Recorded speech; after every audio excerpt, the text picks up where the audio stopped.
안녕하세요. 반갑습니다. 한반도 평화경제회의 상임의장 김진양입니다. 김진양의 행복한 평화 너무 쉬운 통일 이야기, 오늘 5번째 강좌입니다. 지금까지 분단도 보고 통일도 보고 북한 그리고 북측의 경제사회적 변화까지 보았습니다.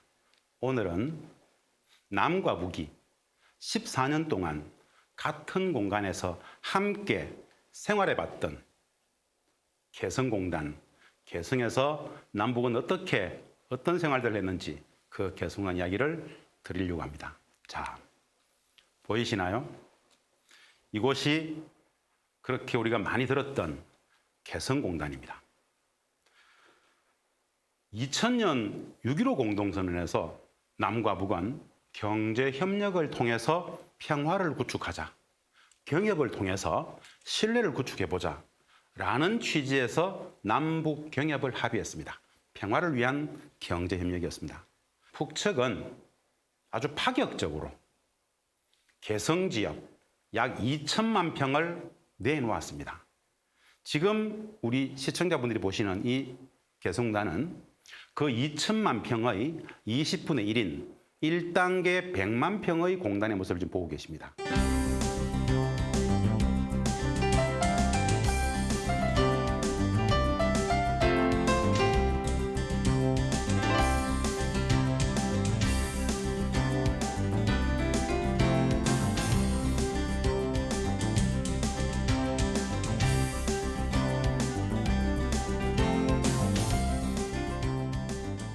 잠시 설명을 드리면요. 이렇게 사천강이 흘러 들어갑니다. 이게 휴전선입니다. 군사분계선입니다. 혹시 보이시나요?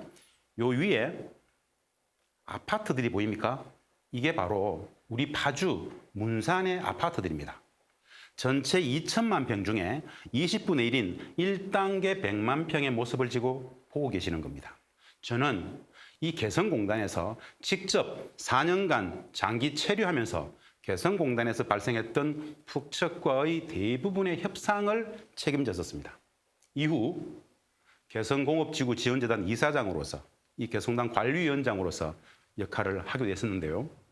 개성공단을 보면 남과 북이 어떻게 평화를 만들고 통일로 나아갈 것인가에 대해서 다 이미 체험해봤던 경험을 갖고 있습니다.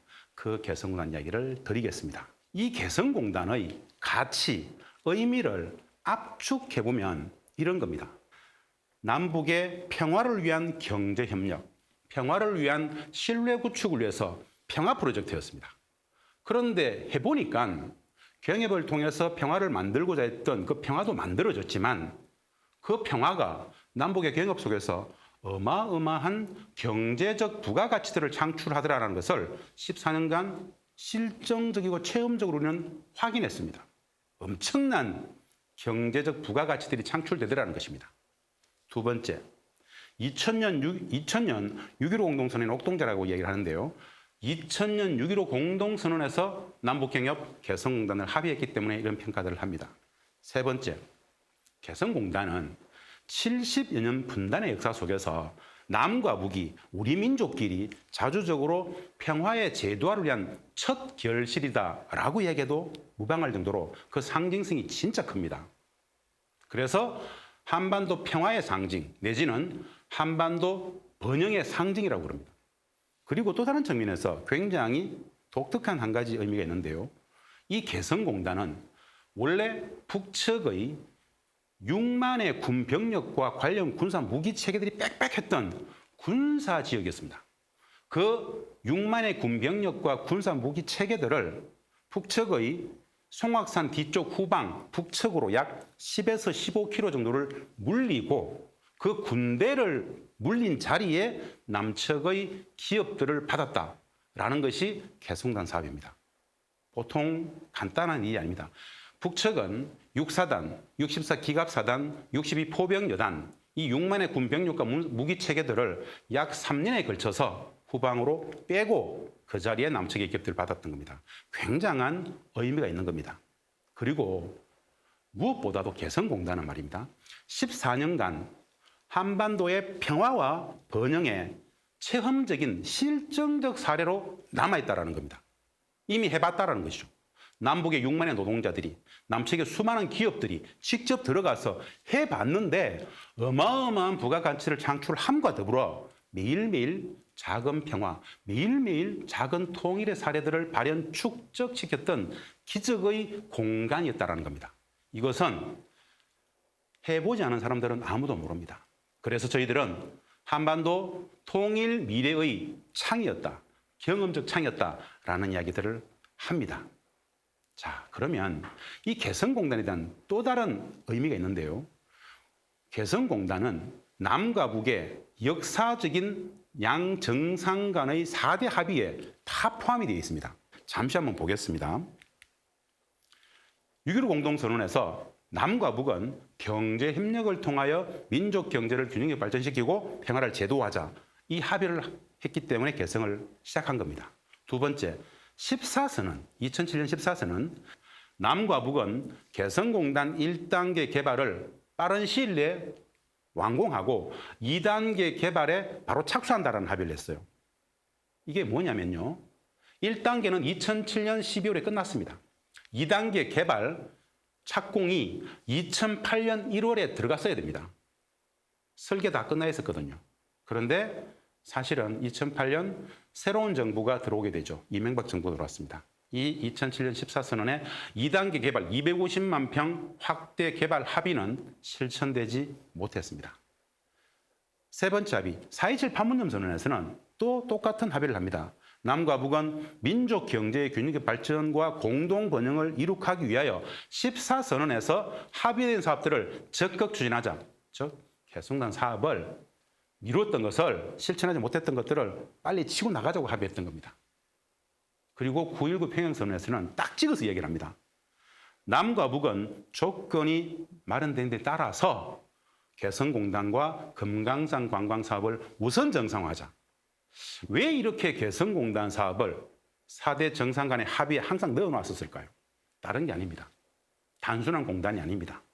남북 경협을 넘어서 한반도 평화, 남북의 신뢰 구축과 평화를 위한 상징적 공간이기 때문에 늘 개성공단 얘기했던 겁니다. 그런 측면에서 개성공단은 14년간 남과 북이 이미 해봤기 때문에 그것을 재개하는 것 자체가 신뢰를 구축하고 평화를 더욱더 제도화하는 것이다 라고 보는 것이죠. 그런 독특한 위상과 의미, 가치를 갖고 있는 것이 개성공단이다 라고 보면 되겠는데요. 근본적으로 이 말씀을 꼭 좀 드리고 시작하겠습니다.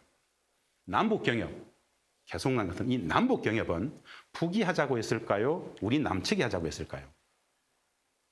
남북경협은, 개성공단은 오롯이 우리가 북측을 설득하고 우리가 먼저 하자고 했던 것입니다. 남측의 자본과 기술이 들어갈 테니까 북측의 토지와 노동력이 만나서 신뢰도 구축하고 평화도 제도화하고 우리 남측 기업들은 돈도 좀 벌고 두 마리의 토끼를 잡고자 우리가 북측을 설득해서 했던 것입니다. 그런데 불편한 진실을 만나야 되죠. 우리가 또 닫았습니다. 이 사진은 말입니다. 2007년 14선언 마치시고 서울로 귀환하시던 길에 노무현 대통령께서 개성공단을 들르셔가지고 개성공단 관리위원회에서 방명록을 쓰고 계시는 모습입니다. 방명록이 어떤 글을 남기셨냐면요. 여기 개성공단이 바로 남과 북이 하나가 되는 현장입니다. 민족의 운명을 개척하고 있습니다. 열심히 합시다. 2007년 10월 4일 대한민국 대통령 노무현 이렇게 적어졌습니다. 노무현 대통령께서는 말입니다. 이 개성공단이 민족의 운명을 개척한다고 봤습니다. 분단의 역사를 평화의 역사로 바꾸는 가장 확실한 방법, 제도적으로, 물리적으로 같은 공간에서 남과 북이 매일같이 함께 생활하고 인적 교류, 사회문화 교류 모든 것을 함께 생활하는 과정 자체가 분단을 넘어서 평화를 만드는, 통일로 나아가는 그런 장이라고 봤던 겁니다. 굉장한 의미가 담겨 있는데요. 대통령께서는 이런 말씀을 하셨습니다. 자긍심을 가져주십시오. 여러분들이 만드는 제품은 단순한 제품이 아닙니다. 여러분들은 지금 평화의 제품을 만들고 계십니다. 평화를 만들고 계십니다. 민족의 운명을 개척하고 계십니다. 자부심을 가져주십시오. 라고 말씀하셨던 그런 내용들입니다. 개성공단이 단순한 공단이 아니라는 것이죠. 분단의 질곡을 넘어서 평화와 통일로 나아가는 제도적 장치로서 만들었고 거기에 일하는 북측 노동자들에게 자긍심을 가져주기를 이야기했던 그런 모습입니다. 자, 개성공단의 아침에 해가 뜨는 모습입니다.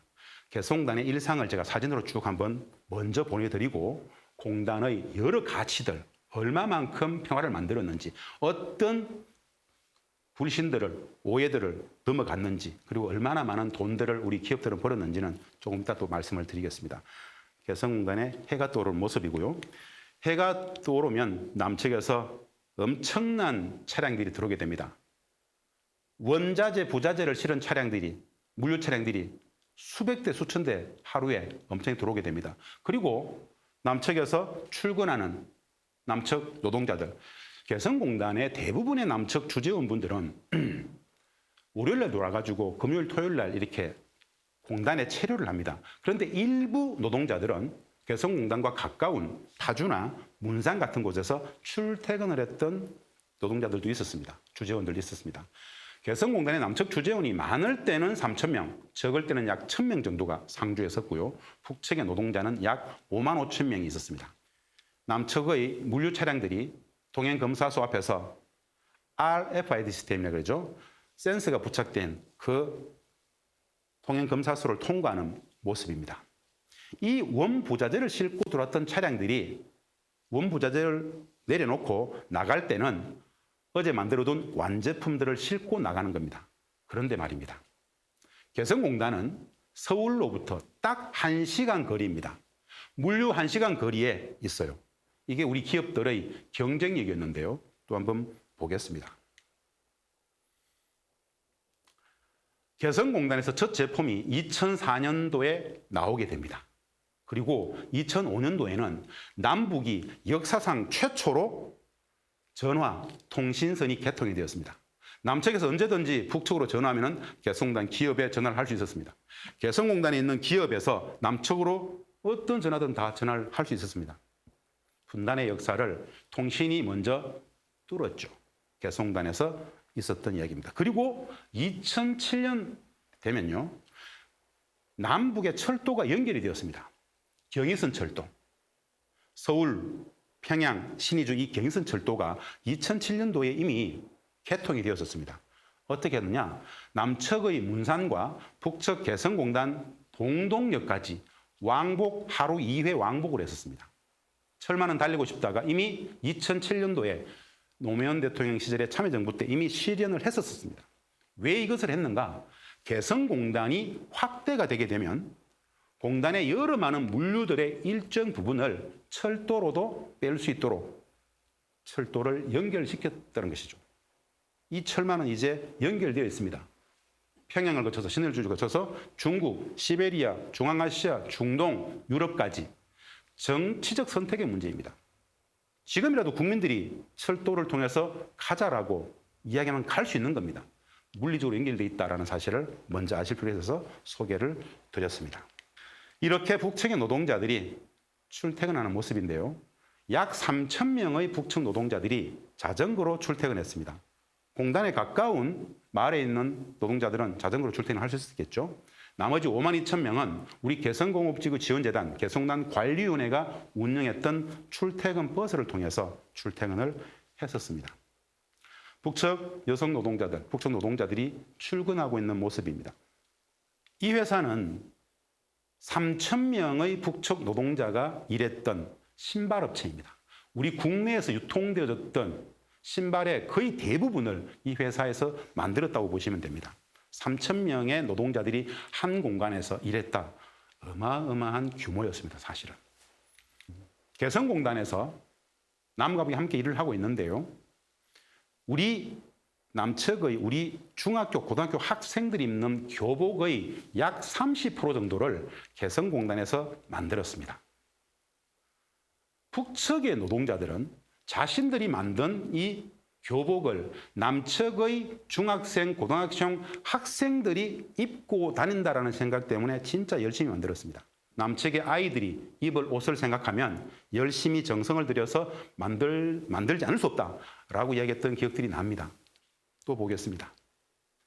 남과 북이 같은 공간에서 함께 일을 하게 됩니다. 남측의 기술자가 기술 지도를 하게 되죠. 생산 정형을 가르치게 되죠.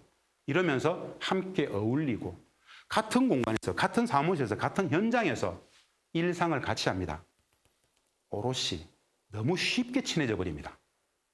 분단, 이데올로기, 자본주의, 사회주의 아무런 문제가 되지 않습니다. 그냥 함께 같은 공간에서 무조건 친해집니다. 나중에 되면 장난치고 놉니다. 농담을 합니다. 같은 동료가 됩니다. 그것은 경험해 봐야 됩니다. 어떤 이야기보다도 같은 공간에서 남과 북의 차이를 넘어서 이미 한 공동체의 성원으로서 개성공단의 성공을 위해서, 기업의 성공을 위해서 함께 머리 맞대고 함께 일을 한다. 일상이 같아지더라는 것인데요. 우리가 입었던 속옷, 이너웨어, 전체 남측에서 유통되어졌던 이너웨어의 약 90%가 개성에서 나왔습니다. 우리는 일상생활 속에서 개성공단의 북측 노동자들이 만들었던 속옷을 대부분 다 입었습니다. 우리들의 삶과 떨어질래 떨어질 수 없었던 그런 공간이 바로 개성공단이었다라는 말씀을 드리는 겁니다. 제가 우스갯소리처럼 이야기를 합니다. 남과 북이 같은 공간에서 같은 일을 하게 되면 말입니다. 그냥 신압으로 부지불식간에 엄청 친해진다 그랬죠. 많은 경우는 아닙니다만은 가끔씩은 독특한 경우에는 남과 북의 청춘 남녀들이 호감을 가지고 썸을 타는 경우도 있습니다. 이거는 부정할 수가 없어요. 있었던 일들이기 때문에. 상상해 보세요. 전쟁적 상태의 적대 관계가 유지되는 남북의 적대 관계 속에서 개성공단에서 남북의 노동자들은 호감을 넘어서 썸을 탈 수 있을 정도. 이게 현실이었다라는 것. 무슨 말씀을 드리고 싶은가? 만나보라. 만나면 평화다. 만나면 통일이다. 이건 다른 게 아닙니다. 만나보니까 똑같더라는 겁니다. 우리하고. 쉽게 친해지고 쉽게 웃고 떠들고 놀 수 있을 정도로 똑같은 동포들이라는 것들입니다. 그것을 개성에서 14년간 우리는 확인을 했어요. 이 확인된 경험들을 개성에 있었던 남측 주재원들은 남측에 내려와서 주변 사람들한테 이야기를 하면 다들 잘 안 믿습니다. 왜? 엄혹한 분단 체제 속에서 개성에 대한, 북측에 대한 내지는 북측 사람들에 대한 혐오와 폄훼, 이런 적대적, 대립적 인식들이 워낙 강하기 때문에 개성에서의 그 경험들을 특수한 경험으로 치부하더라는 것이죠. 그런데 그것이 일반적인 북측 사람들의 모습들이다라는 것들을 우리는 확인할 수 있다는 것, 확인했다라는 것, 그 말씀을 드리고 싶은 건데요. 또 한번 사진을 보겠습니다. 오전 오후 10분씩 일을 하다가 나와가지고 체조하고 읍간체조라 그러는데요. 잠도 깨고 함께 춤추듯이 읍간체조를 하는 모습입니다. 예, 이 회사는 전자제품, 전장을 만드는 회사입니다. 약 800여 명의 북측 노동자들이 있었는데요. 마찬가지로 읍간체조를 하는 모습입니다. 북측 노동자들은 모두 점심 도시락을 싸웁니다. 점심 도시락 다 싸웁니다. 그리고 우리 남측의 회사에서는 이 북측 노동자들에게 점심국을 제공을 합니다. 이 도시락을 싸우면 국거리를 좀 같이 주면은 맛있게 먹지 않겠습니까? 그래서 보편적으로 북측 노동자들에게 모든 회사들은 점심 국값을 대가지고 북측 노동자들이 함께 점심국을 끓여 먹을 수 있도록 그렇게 배려를 했었습니다. 남북 간 이해제고를 조금 말씀드리고 싶은데요. 자본주의 경제제도와 사회주의 경제제도가 만났습니다. 그런데 개성공단은 자본주의 경제질서가 관통되는 그런 곳입니다. 북측은 사회주의 경제제도단 말입니다. 이 북녘의 사람들이, 북녘의 동포들이 자본주의 경제제도를 잘 모릅니다. 이윤 추구, 이윤이라는 개념 자체를 모릅니다. 제품을 만들어서 돈을 남겨야 된다는 생각을 자체를 하지 않습니다.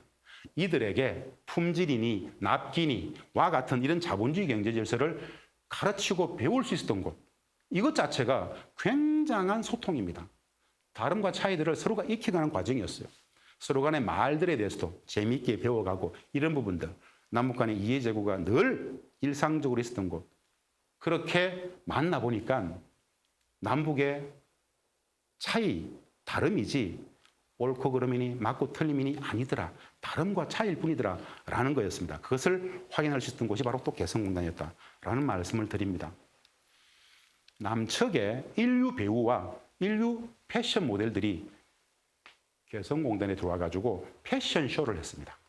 북측이 이 자본주의 문화의 맹아인 패션쇼를 자기들도 다 찍고 공부하고 배워서 이후 북측도 그들 나름의 패션쇼를 합니다. 문화의 상호교작용. 이런 게 바로 평화입니다. 평화니 통일이니 어려운 게 아닙니다. 서로가 서로를 배워가는 겁니다. 이 패션쇼를 봤던 북측 관계자들의 반응은 진짜 진지했습니다. 아, 저런 패션쇼라는 것이 남측 사회, 이 자본주의 사회의 맹아이구나 하는 것도 배우고 그들 나름대로도 이런 부분들을 배우고 있다는 것. 문화의 상호교작용. 그 물리적 공간이 바로 개성공단이었다는 것. 또 말씀을 드립니다. 예, 여가시장을 즐기는 북측 노동자들. 탁구도 치고 음악도 하고 북측 노동자들은 말입니다. 쉬는 시간에 잠자지 않습니다. 대부분 함께 놉니다. 함께 쉬는 시간에 5분, 10분만 시간이 있어도 배구를 한다라든가 탁구 친다라든가 음악을 한다라든가 함께 항상 집단적으로 놀이문화를 즐기더라라는 겁니다. 배구하는 북측 노동자들의 모습이고요. 배구 같은 거 하면은 온 회사 성원들이 나와가지고 점심시간 때 응원하고 놀고 이런 문화가 거의 일반화되어 있습니다.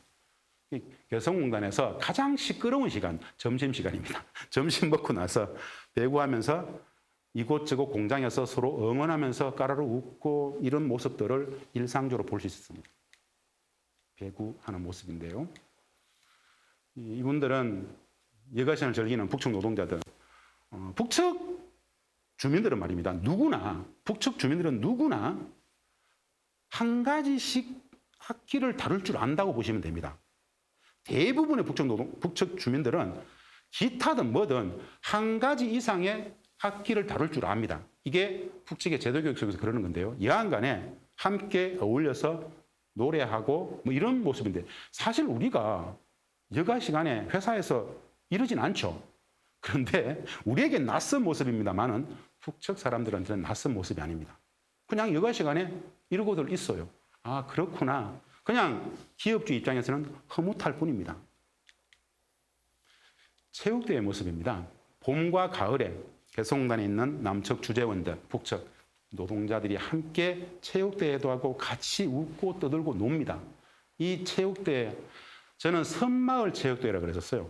100만 평 안에 딱 갇혀가지고 함께 이런 과정들 속에서 회사에서 남, 북과 남이 서로가 서로를 이해합니다. 함께 떠들고 잔치죠. 이렇게 나눔을 같이 했다라는 것. 일상적으로. 이 과정이 얼마나 큰, 이것 자체가 사실은 평화입니다. 통일, 거창한 것이 아닙니다. 서로가 서로 몰랐던 그 오해를 알게 됨으로써 이해하게 되고, 이해하게 되면 친하게 됩니다. 친하게 지내는 일상 자체, 밥과 함께 밥을 나눌 수 있는 관계, 이것 자체가 평화입니다. 어려운 게 아니더라는 것이죠. 그런 경험들을 개성에서는 이미 충분히 겪어봤다는 겁니다. 조금 민망하지만 사진을 소개합니다. 제가 개성공단에서 족구하는 모습입니다. 수요일 날, 토요일 날 함께. 공만 차겠습니까? 공 차고 나서 막걸리도 나누고 함께 이야기를 하고 이런 과정들. 그게 사실은 평화 아닐까요? 그게 통일 아닐까요? 그렇게 서로와 서로의 신뢰를 구축해가고 몰랐던 부분들을 서로 이해하면서 아, 한 민족, 한 형제자매, 한 동포라는 것들이 바로 이런 거였구나. 진짜 아무것도 아니었네. 왜 분단체제는 이런 만남들을 단절시키고 왜곡하고 오도했을까? 개성공단에서 남북은 14년간 매일매일 평화를 만들고 매일매일을 통일의 사례들을 축적했던 그런 기억들입니다. 개성에 대한 이야기인데요. 예, 함께 응원하고 남북이 섞여서 같이 이루고 있었던 시간들입니다. 이것은 제 일상이었습니다. 개성공단에서 북측과 협상하는 모습입니다. 대부분의 협상은 공단을 어떻게 잘 운영할 것인가, 우리 남측의 기업들이 생산성을 어떻게 올릴 것인가, 뭐 이런 협상들을 하루에 보통 서너 건씩 매일같이 그렇게 했었던 모습입니다. 이런 과정들을 통해서 남북의 이해들이 제고가 되는 겁니다. 아, 북측은 이런 생각을 하는구나. 남측은 이런 생각을 하는구나. 그 다름들을 갖다 놓고 어떻게 합의할 것인가를 논의하는 과정이 평화를 만드는 과정이었다라고 보셔도 무방하겠습니다. 함께했던 협상장. 사실은 참으로 많은 협상들이 있었는데요. 보편적인 협상만 하나 소개를 해드렸습니다. 2008년의 모습입니다. 국방위원회 정책국장 김영철 정책국장이 개성공단 와서 쭉 돌아봤던 그 이야기들인데요. 기업을 찾아가가지고 이 기업은 전자제품 회사였습니다. 이 기업 법인장이 이런 이야기를 했습니다. 생산성을 높이기 위해서 북측 노동자들이 결근율을 좀 낮췄으면 좋겠다. 당시에 국방에서 나와가지고 기업의 생산성을 높이기 위해서 우리가 무엇을 도와주면 되겠냐라고 질문을 했고 법인장이 여러 고민을 하다가 결근율을 조금 낮췄으면 좋겠다 했던 그 기억이 납니다. 여러 관계자들이 와가지고 개성공단의 장기적 미래 비전에 대해서 함께 나눴던 그런 기억들입니다. 남북의 노동자들이 점심시간에 점심 먹고 딱 날이 좋으니까 나와가지고 사진 찍고 노는 모습입니다. 일상이죠. 일상입니다. 함께 점심 먹고 함께 사진을 찍고 함께 했던 시간들. 왜 이 당연한 정상이 이상한 모습이 될까요? 아무것도 아닌데. 만나보니까 똑같더라. 다르지 않더라. 말이, 음식이, 정서가, 윤리와 도덕, 예의범절, 가치규범, 생활양식, 사고방식이 거의 우리하고 똑같더라. 장유유서, 효, 충, 상대방에 대한 배려, 거의 이래서 5,000년간 한 공동체의 한 민족을 살았다는 게 바로 이런 거구나 라는 것들을 겪어보면 알게 되더라는 것이죠. 만나보지도 않고 혐오하고 폄훼하고 낮춰보고 그럴 것이 진짜 아니더라 라는 것들을 개성에서 우리는 확인할 수 있다는 겁니다. 네, 함께했던 개성에서의 모습들입니다. 생일 축하해주는 자리입니다.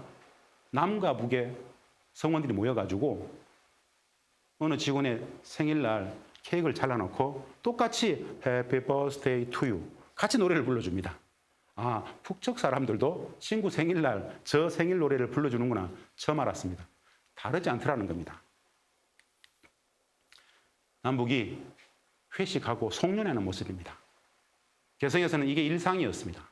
이상하지 않은 매일의 일상이었습니다. 70여 년 적대적 분단체 속에서 헤어진 가족이 다시 만나서 따뜻한 밥 한 끼 나누는 것이 평화이고 그것이 바로 통일입니다. 당연한 겁니다. 그 당연함을 하지 못하는 비정상이 바로 분단인데요. 개성에서는 14년간 그 분단을 넘어서 평화를, 통일을 이미 만들었었다는 말씀을 드리고 싶은 겁니다. 개성공단에 있었던 타가소인데요. 개성공단에 타가소가 있었습니다. 5만 5천 명의 북측 노동자 중에 약 600, 700명 정도의 1살 되는 진짜 어린 애들, 그 엄마들이 많았습니다.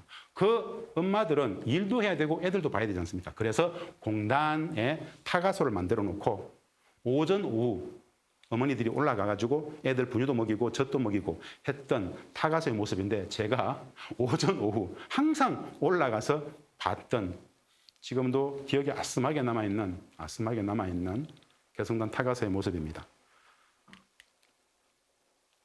개성공단 가을의 모습이고요.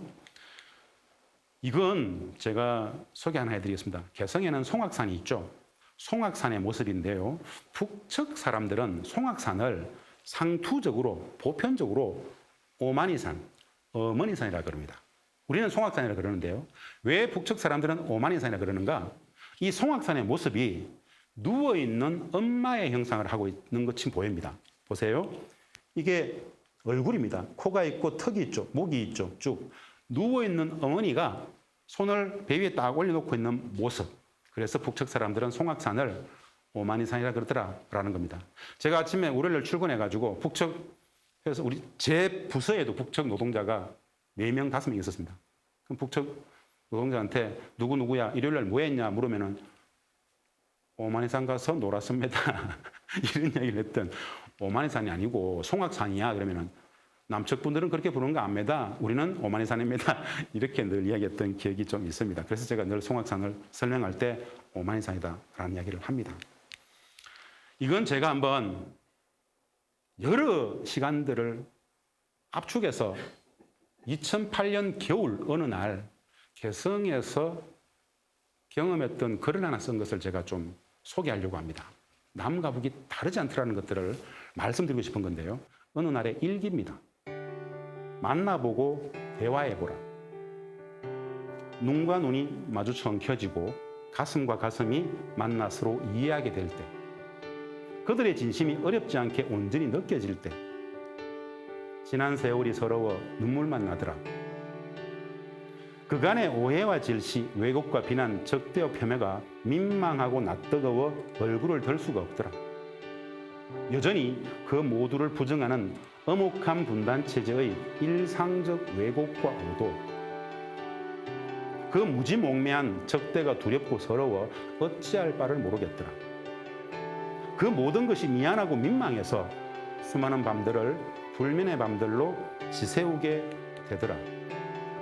지금도 분단은 천만금 무게로 우리의 눈과 가슴, 마음과 머리를 짓누르고 있다. 평화가 분단에 압도당하고 있다. 진실이 거짓에 압도당하고 있다. 거짓을 강조하는 분단, 분단이 가린 총체적 북한 무지가 문제다. 아는 만큼 보인다. 보이는 만큼 느끼고 느끼는 만큼 사랑할 수 있다. 결국 알아야 한다. 북을 알아야 한다. 북을 알면 이미 평화다. 이미 통일이다. 눈물 나는 평화와 통일이다. 진리가 우리를 자유케 하리라. 진리가 우리를 평화로 행복하게 하리라. 2008년 12월 개성공단 추운 겨울날이었습니다. 개성의 그 많은 일상들이 우리는 체험적으로 겪고 있는데, 개성공단이 비정상화되어 가던 과정 속에서 우리 남측 언론에서는 또 개성에 대해서 수많은 왜곡 오도들이 늘 매일같이 반복되는 모습을 보면서 쓴 글입니다. 개성에서도 우리 남측 주재원들은 남측의 모든 방송, 모든 드라마를 다 볼 수 있었습니다.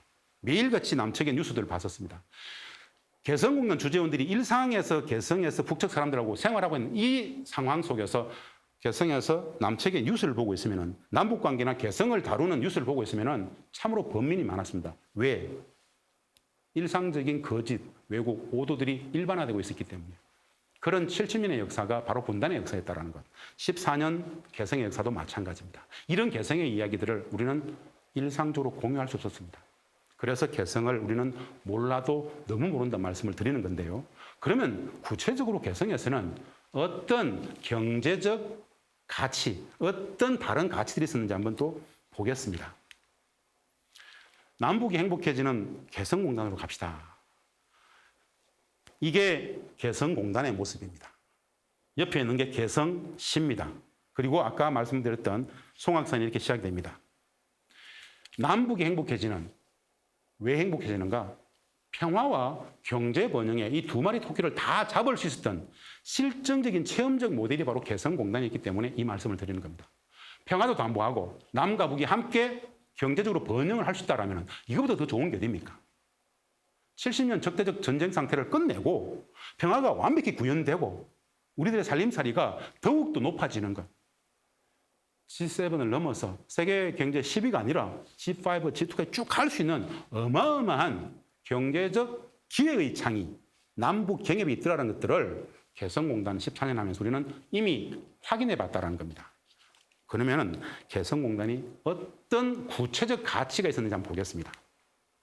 개성공단의 핵심 가치를 평화의 가치, 경제적 가치, 안보적 가치, 통일 문화 미래적 가치 이렇게 4개로 얘기를 하는데요. 보셨을 겁니다. 개성에서 6만의 남북의 노동자들이 14년간 생활하면서 매일매일 평화를 만들었다는 것. 평화의 가치는 아시겠죠? 두 번째, 경제적 가치. 개성공단에서 직접 기업을 운영해 본 사장님들의 표현을 이야기하겠습니다. 세계 최고의 경쟁력입니다. 한반도 평화경제, 미래경제 창인데요. 이렇게 보시면 됩니다. 우리 대한민국 제조업 기업들한테 전 세계 어느 공단보다도 개성공단의 경제적 가치는 압도적이다. 조금 이따 한번 보겠습니다. 어떻게 더 엄청난 경제적 부를 창출할 수 있는지. 세 번째 안보적 가치는 개성공단이 물리적으로 가동되는 과정 속에서 남북의 군사적 긴장이 고조될 때 개성공단이 그것을 완충해주는 안전장치 역할을 했다는 겁니다. 어떻게 하다 보면 적대관계 전쟁 상태 속에서 남북의 군사적 충돌이 발생할 수 있습니다.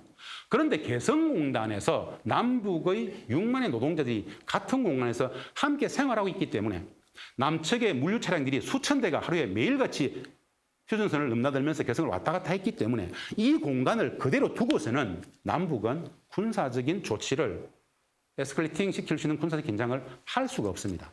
물리적으로 남북의 군사적 긴장을 잡아줬던 안전핀, 완충제한케 역할을 했다는 측면에서 개성공단은 어마어마한 안보적 기재였죠. 저는 그런 이야기를 합니다. 수십억 달러의 군사 무기들을 가지고 오는 평화보다는, 그런 안보보다는 그 평화를 위한 안보의 관점에서 개성공단과 같은 남북 경협의 사례들을 더 만드는 것이 더욱더 평화적으로 확고한 장치가 될 수 있다는 이야기를 합니다. 마지막으로 통일 문화의 미래적 가치. 남과 북의 다름과 차이들이 매일매일 소통하면서 다름과 차이들이 축적되면서 서로가 서로를 이해하면서 이미 평화를 만들고 이미 통일을 만들더라는 것. 이런 평화적 가치, 경제적 가치, 안보적 가치, 통일문화의 미래적 가치, 이런 네 가지 엄청난 가치들을 개성공단은 갖고 있더라라는 건데요. 그러면 가장 직접적으로 우리 기업들은, 우리 한국 경제에는 어느 정도의 역할을 했는지, 우리 기업들은 개성공단에서 얼마나 많은 돈을 벌었는지를 한번 보겠습니다. 개성공단의 경제적 비교 우위입니다. 저임금 노동력, 고품질 생산성, 책임감, 임금 인상률 5%, 이직률 0%, 노동제도, 조세제도 모든 측면에서 무관세 지역입니다. 원부자재 들어가고 완제품이 나올 때 관세가 없습니다. 생산과 공급의 기동성, 물류 서울에서 1시간. 똑같은 말을 씁니다. 같은 언어, 같은 문화, 같은 음식, 민족적 정서 일체감, 이 모든 것들은 한마디로 다시 말씀드립니다. 우리 대한민국의 제조업 기업들한테 개성공단보다 더 좋은 공단은 전 세계에 있을 수가 없습니다. 이것 자체가 엄청난 특혜였죠, 어떻게 보면. 북측이 내놓은 특혜였는데요. 자, 여기서 제가 저임금 노동 얘기를 했습니다. 북측의 노동자들은 한 달간 얼마의 임금을 받았을까요? 놀라지 마십시오. 북측의 노동자들은 2004년 12월 기준으로 한 달간 총액 임금을 우리 한화로 6만 3천 원을 받았습니다. 한 달의 임금이 6만 3천 원이었습니다. 상상할 수 없는 금액입니다. 2015년 기준으로는 어떻게 되는가? 한 달 북측 노동자들의 실질 임금은 약 15만 원 내외가 됩니다. 이렇게 생각해 보세요. 우리 국내에 들어와 있는 외국인 노동자 1명을 고용할 수 있으면 개성공단에서는 북측의 노동자를 15명 정도를 쓸 수 있습니다. 이게 계산이 되나요? 우리 남측의 외국인 노동자 1명을 쓸 수 있을 때 개성공단에서는 북측의 노동자 15명 정도를 쓸 수 있다. 이런 공단은 없습니다. 그런데 그 북측 노동자 1명이 남측의 기술자만큼이나 일을 잘합니다. 왜? 북측 노동자들은 직장을 옮기지 않습니다. 이직률 0%. 시간이 지나면 지날수록 숙련도가 높아져가지고 고품질, 고퀄리티의 제품을 만들어냅니다. 다품종 소량 생산의 최적지예요. 남측에서 만드는 것보다 더 고퀄리티를 담보하는 기술력을 갖고 있는 게 북측의 노동자들입니다. 그런데 그들의 임금은 적을 때는 한 달에 6만 3천 원, 많을 때는 15만 원, 16만 원. 상상이 되세요? 개성에서 돈을 못 벌면 이미 그것은 기업이 아니다. 개성공단을 배치할 수 있는 공단은 전 세계 어디에도 없다. 이 두 문장은 우리 남측의 입주기업 사장님들께서 하셨던 말씀입니다. 이런 어마어마한 경제적 부가가치를 창출하는 개성공단을 누가 닫았죠? 누가 자고했었죠? 저는 개성공단의 이 가치를 우리 국민들이 제대로 알기만 한다면 저렇게 닫혀진 태로 방치하지 않을 것이라고 봅니다. 개성공단에 대한 무지, 개성공단에 대한 인식의 오류가 저렇게 방치하고 공단을 못 열고 있는 상태로 놔둔다는 것인데요. 공단의 가치를 제대로 안다라면 무조건 열어야 되죠. 개성공단의 엄청난 이 가치를 왜 우리는 몰랐을까요? 왜 기성의 이 주류 언론들은 개성공단의 이 엄청난 경제적, 평화적, 안보적, 통일문화, 미래적 가치들을 왜 이야기하지 않았을까요? 분단체제는 좀 이상하지 않습니까? 남과 북의 화해 협력, 교류, 평화, 이것은 헌법적 가치입니다. 이런 이야기를 해야 됩니다. 여한 간의 개성공단의 경제적 비교율은 압도적입니다. 북측은 개성공단을 내놓을 때 남측에 많은 기업들이 들어오기를 원했습니다. 한 달에 $50의 기본임금, 63,000원. 북측은 이 땅을 내놓을 때 평당 사실은 1제곱미터당 $1도 받지 않았습니다. 거의 공짜로 내놨습니다. 우리 사회에서 개성공단을 어떻게 얘기합니까? 터주기의 대명사로 왜곡 오도합니다. 사실은 경제적 관점에서 본다라면은 우리 남측이 어마어마하게 압도적으로 퍼온 곳이 개성공단이죠. 물론 북측의 성원들은 개성공단을 경제적 관점으로만 설명하는 것에 대해서 부정적입니다. 개성공단은 평화의 가치, 남북의 신뢰 구축의 가치 뭐 이런 것으로 이야기를 하지 경제적 가치로서는 별로 이야기하지 않는데 굳이 자본주의 경제적 가치로서 본다라면은 압도적으로 우리가 퍼왔던 곳이라는 말씀을 꼭 드리고 싶은 겁니다. 왜? 우리 사회에 개성공단에 대한 오해가 너무 크기 때문에 이 말씀을 드리는 건데요. 보겠습니다. 북측 노동자들의 한 달 임금이 적을 때는 약 63,000원에서 많을 때는 약 15만, 16만 원. 북측의 노동자가 5만 5천 있었다 그랬죠. 자, 우리 기업들은 이 경제적 이익을 얼마나 만들었을까요? 저는 1대 30의 효과라고 이야기를 합니다. 이를 투자하면 임가공 단가 기준, 이를 투자하면 GDP 기준으로 최종 생산물의 최종 소비자 가격 기준, GDP 기준으로 약 30을 가져오는 것이다. 어마어마합니다. 이런 경제가 있을 수가 없습니다. 개성공단 최대 수혜기업은 사실은 개성에 직접 들어갔던 기업들이 아닙니다. 그 개성공단의 약 90여 %의 기업들은 임가공 하청업체들입니다. 개성공단 때문에 가장 큰 돈을 벌었던 기업들은 하청기업들한테 오다를 주었던 원청업체들, 국내의 중견 대기업들이 가장 압도적인 돈을 벌었습니다. 그 하청업체들, 임가공 하청업체들인 개성공단 기업들도 사실은 어마어마하게 벌었는데요. 왜 기업들은 기를 쓰고 개성공단에 가려고 했었을까요?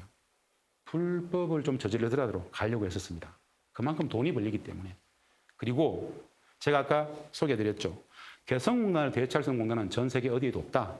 그리고 개성공단에서 돈을 못 벌면 이미 그것은 기업이 아니다. 이 두 문장은 우리 개성공단 입주기업 대표님들께서 늘 하시던 말씀입니다. 기업가들의 관점에서 이런 공단이 없다라는 겁니다. 그런데 우리는 그 공단의 경제적 가치에 대해서 별로 들어본 바가 없습니다. 공단의 엄청난 평화경제 미래창이라고 그랬었죠. 남북 경협을 하게 되면 어떤 일이 발생할 수 있는지를 우리는 개성에서 보았다라는 겁니다. 또 보겠습니다. 이 도표는 상세하게 설명드리지는 않겠습니다. 이 임가공 단가 말고 GDP 기준은 이전에 남측의 모기업의 생산성이 엄청나게 폭증했다라는 것. 대부분의 기업들은 남측에 본사를 두고 개성에 법인을 두죠. 자사를 둡니다. 이런 상황 속에서 개성의 기업이 돈을 벌면서 남측의 기업이 폭발적으로 성장했다라는 사례들을 지금 말씀드리는 건데요. 넘어가겠습니다.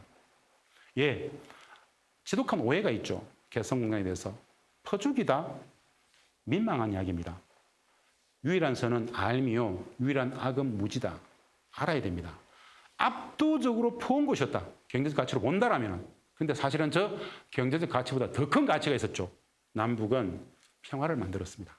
통일문화의 미래적 가치를 창출했습니다. 이미 해봤습니다. 어마어마한 가치가 있습니다. 개성공단 북측 근로자 남측 일자리는 이것 남측 일자리를 빼지 않습니다. 오히려 남측의 일자리를 창출합니다.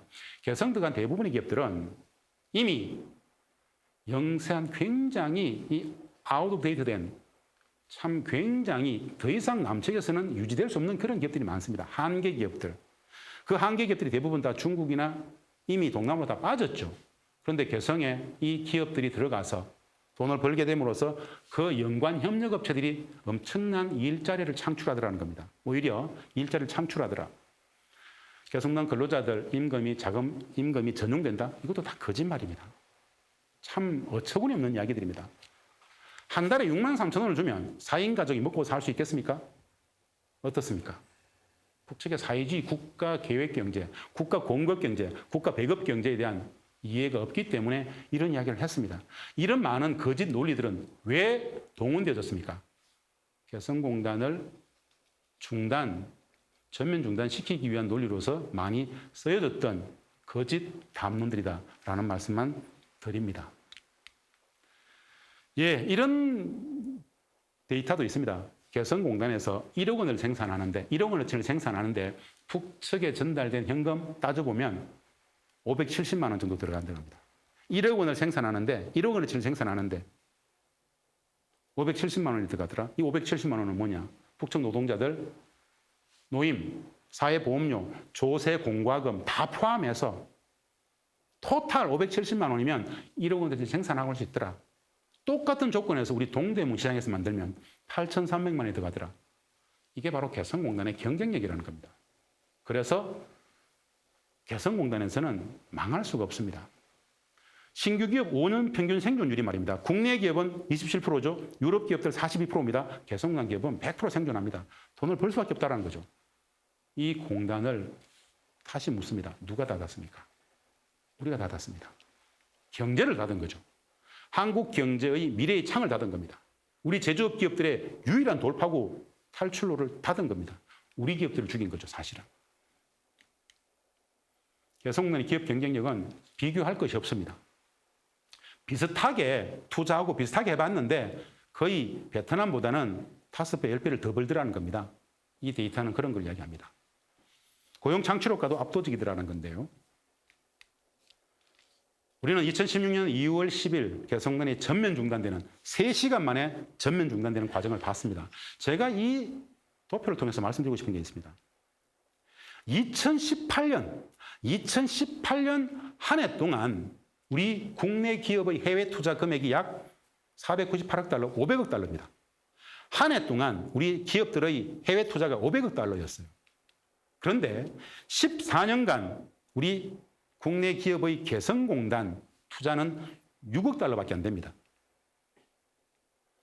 우리 기업들 해외 투자 금액의 약 10%만 매년 남북 경협에 투자될 수 있으면 우리 한국 경제, 제조업 기업들 어마어마한 경제적 부가가치를 창출할 수 있습니다.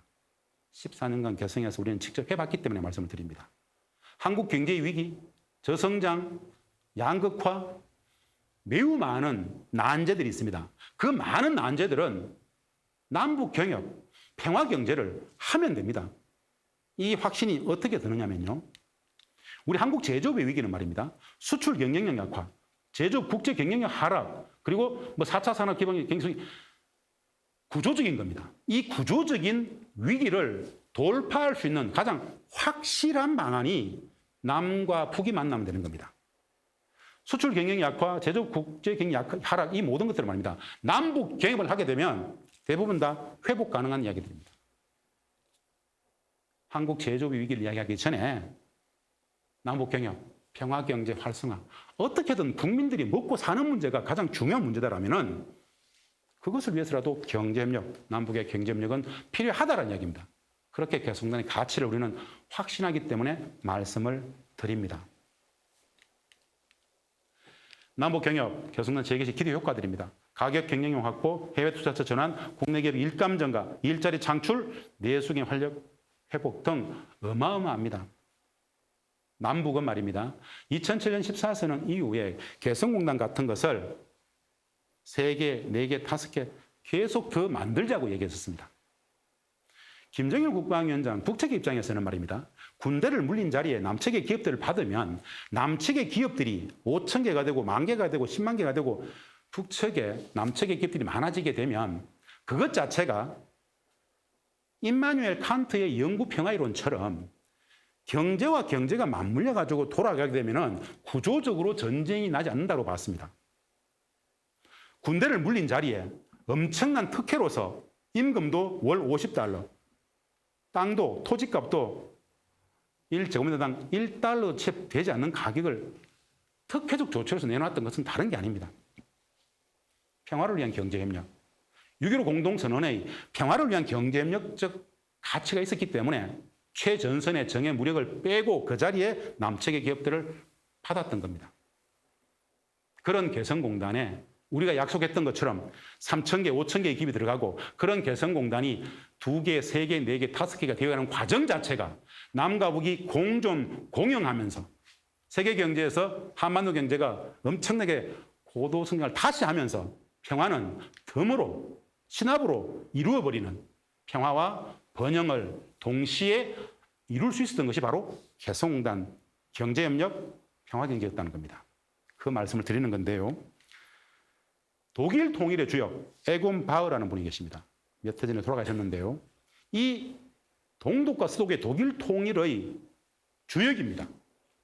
빌리 브란트 수상의 동방정책을 실제로 만들었던 책사가 바로 이 에곤 바흐입니다. 에곤 바흐라는 사람이 2005년도에 개성공단을 이렇게 평가했습니다. 나도 독일 통일 방안을 설계 입안했지만 개성공단 같은 방식은 상상조차 못했다. 참으로 대단하다. 한국의 통일정책 다른 거 필요 없다. 개성공단 방식을 따라가라. 제2, 제3의 개성공단을 하다 보면 평화가 정착되고 경제통일도 올 것이다. 그 이후에 궁극적 통일이 있다. 한국형 통일 모델은 개성공단 모델이다. 라고 얘기했습니다. 독일 통일의 주역 에곤 바흐도 이렇게 극찬했던 개성공단에 대해서 정작 우리 국민들은 잘 모릅니다. 왜 이럴까요? 왜 분단체제는 이런 이야기를 하지 않을까요? 평화와 번영. 국민의 행복이 절대 목적입니다. 절대 기준입니다. 국가의 목적, 국민의 행복입니다. 정치는 왜 존재합니까? 국민의 행복을 위해서 존재합니다. 평화와 번영을 위해서 개성공단이 그 국민의 행복을 만들었던 겁니다. 개성공단에 대한 더 많은 이야기들을 담은 책에 대한 소개고요. 이 말씀을 드리면서 이제 개성 이야기를 끝낼까 합니다. 동북아시아를 거꾸로 한번 그려봤습니다. 동북아시아의 지도인데요. 동북아시아의 정중심에 한반도가 있습니다. 한반도 평화경제는 말입니다. 정치 군사적 이 지정학의 감옥을 지경학의 바다로 바꾸자라는 겁니다. 남북경협, 평화경제. 남북경협, 평화경제가 냉전적 세계질서를 넘어서 평화의 세계질서를 만들 수 있습니다. 여러분, 우리 대한민국은 약소국가입니까? 아직도 약소국가입니까? 아닙니다. 왜 여전히 약소국적 위치에 있는 줄 아십니까? 남과 북이 분단된 채 남과 북이 우리끼리 싸우고 있기 때문에 약소국가로서 내지는 우리의 역량을 다 펼치지 못하고 있습니다. 우리 대한민국의 경제력은 세계 9위, 10위입니다. 대한민국의 군사력은 세계 6위라고들 합니다. 그런데 이 엄청난 국가적 역량이 왜 극대화되지 못하는가? 남과 북이 우리끼리 싸우고 있기 때문입니다. 일본, 중국, 러시아, 태평양의 미국, 이 4대 열강 안에 갇힌 지정학의 감옥을 남북의 경협을 통해서 손을 잡고 평화경제를 만드는 과정이 실질적인 동북아의 중견국가로서 우리의 역량을 극대화할 수 있는 방법입니다. 우리는 더 이상 약소국가가 아닙니다. 남북이 손을 잡는 순간 누구도 무시할 수 없는 진짜 아무도 건들지 못하는 새로운 동북아의 평화의 역사를 쓸 수 있습니다. 남과 북이 싸우고 있기 때문에 동북아의 군사적 긴장이 높습니다. 남과 북이 손을 잡으면 동북아의 군사적 긴장도 해소할 수 있습니다. 한미일 삼각 군사동맹을 이야기합니다. 저는 틀렸다고 생각합니다. 한미일 삼각 군사동맹이 이야기되면 북중로가 만납니다. 우리는 이 동북아의 정중심, 그 정중심에서 남북을 중심으로 미, 일, 중, 러, 육자가 동북아 평화협력체를 구상하자라고 이야기를 해야 됩니다. 그것이 우리 국민들의 행복이고 한반도의 평화, 동북아의 평화를 위한 국익적 과제이기 때문에 그렇습니다. 한미일 삼각 군사동맹이 아니라 동북아 평화협력체를 남과 북, 우리 대한민국이 이야기하는 것, 그 이니셔티브를 쥐고 이야기할 수 있는 것, 그것이 바로 국민행복, 평화, 한반도의 새로운 질서로 나아가는 방법이다라고 말씀을 드리고 싶습니다. 그 맹하에 개성공단이 있습니다. 14년간 해봤습니다. 이론이 아닙니다. 체험적인 실증적인 사례였습니다. 개성에서 우리는 평화를 만들어 봤습니다. 경제 번영을 만들어 봤습니다. 통일 문화의 미래창까지 우리는 이미 겪어봤습니다. 경험해 봤습니다. 안 할 이유가 없습니다. 이런 개성공단의 가치를 우리 국민들께서 진짜 아신다면 저렇게 전면중단 상태로 방치해야 할까요? 한반도 통일 코리아, 섬나라 경제에서 대륙 경제로, 분단 경제에서 평화 경제로 어려운 이야기가 아닙니다. 어려운 이야기가 아닙니다. 남과 북이 손을 잡으면 됩니다. 우리의 행복을 위해서, 대한민국의 행복을 위해서, 한반도의 행복을 위해서, 8천만의 행복을 위해서 남북이 손을 잡는 순간 우리는 한반도 통일 코리아의 상상이 아닌 현실을 만날 수 있습니다. 저는 단순하게 생각합니다. 6.15, 14, 4.27, 9.19와 같은 남북의 정상 간의 합의들을 실천하고자 하는 노력, 그것이면 한반도 통일 코리아는 지금 당장 시작된다는 말씀을 드립니다. 다시 이렇게 결론 내리고 싶습니다. 우리가 몰라도 너무 몰랐던 분단, 통일, 북, 우리가 몰랐던 개성공단. 유일한 선은 알미요, 유일한 악은 무지다. 소크라테스의 경구를 다시 한번 되뇌이면서 오늘 강의를 마칠까 합니다. 고맙습니다. 감사합니다.